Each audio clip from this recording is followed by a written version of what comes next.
ఖచ్చితంగా ఈ డిమాండ్స్కి ఒప్పుకుంటేనే పెళ్ళంటూ ఏకైక కండిషన్స్తో పెళ్ళాడేస్తూ వచ్చేసిన శుభశ్రీని చూస్తే అందరూ షాక్ అయిపోయారు. అయితే తను ఒక ప్రొడ్యూసర్ని ప్రేమించి మరీ పెళ్లి చేసుకుంది. తనకి ఒక లాయర్గా పేరున్నప్పటికీ కూడా బిగ్ బాస్ కంటెస్టెంట్గానే ఎక్కువ పేరుని సంపాదించుకుంది.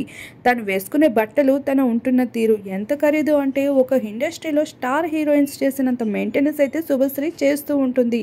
అసలు తనకి అంత బ్యాక్గ్రౌండ్ ఎక్కడిది, తన ఫాదర్, తన ఫ్యామిలీ ఏం చేస్తుంటారు అనే విషయాలన్నింటినీ పక్కన పెట్టేస్తే తను చేసుకోబోతున్న వ్యక్తి ఎంత ధనవంతుడు అంటే ఆఖరికి ఎన్నో పెద్ద పెద్ద సినిమాల్లో ప్రొడ్యూసర్గాను, అలానే తను కూడా యాక్టింగ్ మక్కువతో పలు మూవీస్లో కూడా అందరినీ అలరిస్తూ వచ్చేశారు.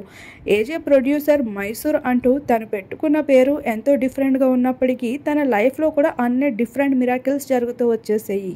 అటువంటి వ్యక్తితో ప్రేమలో పడకుండా ఉండలేకపోయిన శుభశ్రీ తనకి నచ్చినట్లే ఉంటా అని, పెళ్ళైన తర్వాత కూడా మూవీస్ చేయొద్దు అంటూ, డిమాండ్స్ ఏమి చేయకూడదు అంటూ ఇలా ఎన్నో కండిషన్స్ రాయించుకొని మరి తనైతే పెళ్లాడేసిందంట. ఈ పెళ్లిలో చాలా మంది తారలే హాజరవుతూ వచ్చేసారు. అలానే బిగ్ బాస్ కంటెస్టెంట్స్ సైతం సందడి చేస్తూ కొన్ని విజువల్స్ ని అందరినీ ఆకట్టుకునేలా షేర్ చేసుకుంటూ వచ్చారు. వాటిని మీరు ఇప్పుడు చూసేయండి.